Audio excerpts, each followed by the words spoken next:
তারাতলা কাণ্ড নিয়ে সরগরম রাজ্য রাজনীতি। ঘটনাকে কেন্দ্র করে উঠে আসছে একের পর এক আপডেট। ইতিমধ্যে গ্রেপ্তার করা হয়েছে ফিরহাদ হাকিমের একদা আপ্তসহায়ক কালীচরণ ব্যানার্জিকে। আর এই আবহে মুখ্যমন্ত্রীর বক্তব্যের সমর্থন কুণাল ঘোষের। ভাবছেন হঠাৎ কি এমন বললেন কুণাল ঘোষ? আপনাদেরকে শোনাবো। সংবাদ মাধ্যমের মুখোমুখি হয়েছিলেন কুণাল ঘোষ। তিনি বলছেন যে তারাতলা কাণ্ডের পরিপ্রেক্ষিতে মুখ্যমন্ত্রী যে কড়া বিবৃতি দিয়েছিলেন বিধানসভায় আমরা সমর্থন দিয়েছি। সেখানে যারা গ্রেপ্তার হয়েছে, আমাদের বক্তব্য হচ্ছে যদি কয়েকজনের হাতের কাছে থাকা নিচুতলার লোক গ্রেপ্তার হয়ে গেল, তারা দোষ করলে 100 বার গ্রেপ্তার হবে। যদি উপর দিকের বিগ ফিশেস বেঁচে যায়, এটার কোনো মানে হয় না। কি বলেছেন কুণাল ঘোষ শোনাবো আপনাদের। তারাতলা কাণ্ডের পরিপ্রেক্ষিতে মাননীয় মুখ্যমন্ত্রী যে কড়া বিবৃতি দিয়েছিলেন বিধানসভায় আমরা সমর্থন করেছি এবং সেখানে যারা অ্যারেস্ট হয়েছে আমাদের বক্তব্য হচ্ছে যদি ওই শুধু কয়েকজন হাতের কাছে থাকা বা নিচুতলার লোক অ্যারেস্ট হয়ে গেল, তারা দোষ করলে 100 বার অ্যারেস্ট হোক, কিন্তু যদি ওপরের দিকে বিগ ফিশেস তারা বেঁচে যায়, এটার কোনো মানে হয় না। কালকে মুখ্যমন্ত্রী কাগজ তুলে বললেন এখানে প্রাক্তন মহানাগরিকের সই আছে, দেখুন কাউকে ছাড়া হবে না। এখন এই সই ব্যাপারটা কি?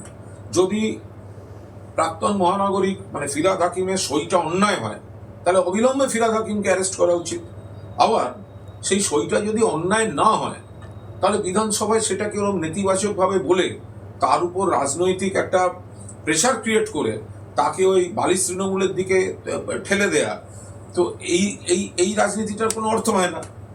যদি সই করার মধ্যে অপরাধ থাকে বা অপরাধটা পৃষ্ঠপোষকতা করার কোনো রকম প্রবণতা থাকে বলে আপনাদের কাছে প্রমাণ থাকে, আপনারা ফিরহাদ হাকিমকে অ্যারেস্ট করুন।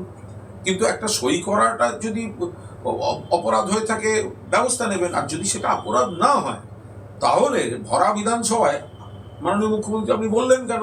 তাহলে একটা চাপ তৈরি হয়। চাপ তৈরি হলে তৃণমূলে থাকবেন না, আপনারা বালিশ তৃণমূলে চলে যান, ওই বালিশ ছাড়ার দিকে পাঠিয়ে দিচ্ছেন।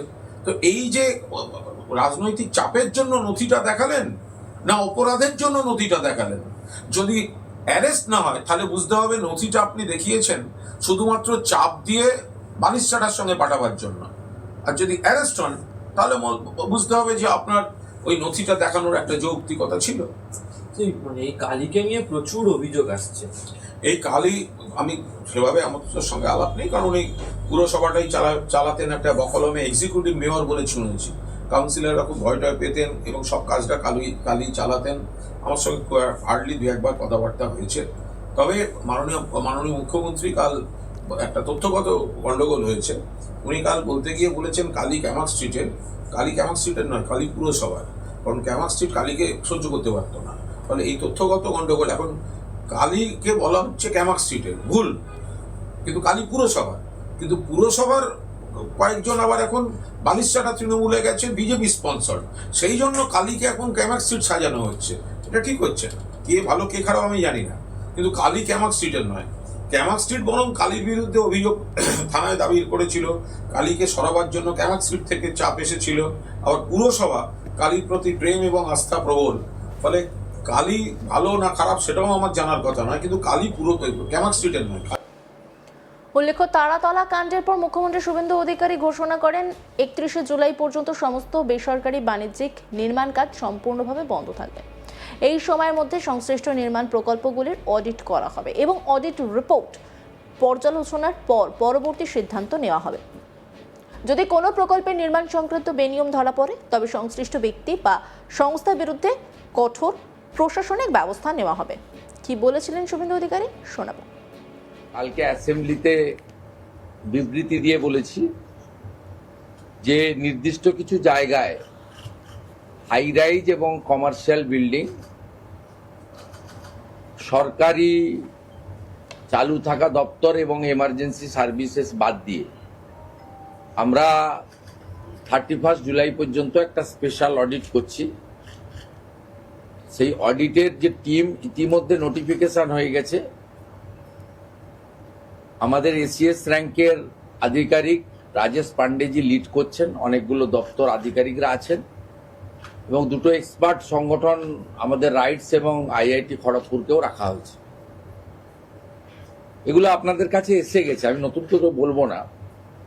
আমাদের যেটা আমি কয়েকটা বিন্দু আপনাদের বলে দিচ্ছি। এক হচ্ছে মানে আমরা যে আইডেন্টিফাইড এরিয়া করেছি initially, Kolkata Kolkata municipal corporation, Bidhannagar municipal কর্পোরেশনের রাজারহাট নিউ টাউন এলাকা, including new town Kolkata development authority NKDA, Pujali, Baruipur, Budge Budge, Maheshtala, Rajpur, Sonarpur, এর সাথে আজকে আমরা যুক্ত করেছি সাউথ দমদম, কামারহাটি এবং বরানগর। আর part of HMC, part of Bally, মূলত গঙ্গার পাশে যেগুলো আন্ডার কনস্ট্রাকশন আছে, সেটা উমেশ রায়, UDMA, HMC তারা কথা বলে আইডেন্টিফাই করবে ওয়ার্ডগুলো। সেখানেও কিন্তু আন্ডার কনস্ট্রাকশন গুলোর ক্ষেত্রেই বলা হয়েছে রেল, মেট্রো রেল, আমাদের সরকারি যে কাজ, কোর্টের যে কাজ, NH এর কাজ, স্টেট হাইওয়ে ডেভেলপমেন্ট কর্পোরেশনের কাজ, বা অন্যান্য যে সমস্ত সেন্ট্রাল এবং স্টেট গভর্নমেন্টের যে কাজ রয়েছে, সেই কাজকে এর আওতার বাইরে রাখা হয়েছে। এখানে প্রশ্ন উঠতে পারে যে 31শে জুলাই পর্যন্ত সব বন্ধ থাকবে, না যখন যে এলাকা, যে ওয়ার্ড, তার প্ল্যান এবং ফিজিক্যাল স্ট্রাকচার স্পেশাল অডিট করার পরে ক্লিয়ারেন্স হয়ে যাবে, তারা ছাড়পত্র পাবে। এখানে পরিষ্কার বলে রাখা দরকার, আমাদের যে টিম তৈরি হয়েছে তারা 2:30টার সময় আজকে বসছে। KMC, কলকাতা মিউনিসিপ্যাল কর্পোরেশনকে নোডাল করা হয়েছে। তারা অফিস,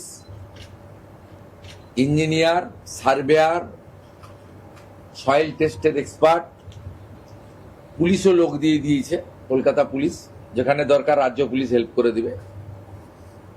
তারা যে যে ওয়ার্ড বা যে যে প্ল্যানগুলোকে, 3 ধরনের কাজ হবে। একটা হচ্ছে রিজেকশন হতে পারে, গ্রস ভাইলেশন থাকে,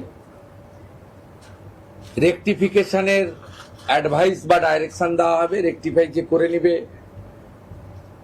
নকশাতে, ডিজাইনে, কনস্ট্রাকশনে, প্রোটেকশনের জন্য। আর যারা ঠিকঠাক আছে, যেমন যেমন আসবে তেমন তেমন ক্লিয়ারেন্স তারা পেতে থাকবে। আর এই প্রসঙ্গে কুণাল ঘোষ সোশ্যাল মিডিয়ায় লেখেন, বিধানসভায় তারাতলা দুর্ঘটনা নিয়ে বিবৃতি দেওয়ার সময় মুখ্যমন্ত্রী বলেন, কলকাতা ও চারপাশের সব নির্মাণ আপাতত স্থগিত করা হচ্ছে, প্ল্যান অডিট হবে। বিবৃতি শেষ করে বেরিয়ে যান তিনি। তখন লবিতে তার সঙ্গে দেখা করে আমি বলি, কাজ বন্ধের নির্দেশে পূর্ণ সমর্থন, কিন্তু নির্মাণ শ্রমিকদের কথা ভাবতে হবে। বহু গরিব শ্রমিক কাজ করেন, অনেকে দূর থেকে এসে পরিবারের কে নিয়ে এসেছেন, সাইটে থেকে কাজ করেন, এদের দৈনিক আয়ের উপর খাওয়া দাওয়া নির্ভর করে। কাজ বন্ধ হলে এরা বিপদে পড়বেন, প্ল্যানের সঙ্গে এদের সম্পর্ক নেই। মুখ্যমন্ত্রীও সহমত পোষণ করেন এবং বলেন, ওদের বিনামূল্যে খাবারের ব্যবস্থা করছি। অন্যান্য খবরের আপডেটের জন্য অবশ্যই নজর রাখুন আজ তাক বাংলার ইউটিউব স্ট্রিমিংয়ে। লাইক, কমেন্ট, শেয়ার এবং সাবস্ক্রাইব করতে ভুলবেন না।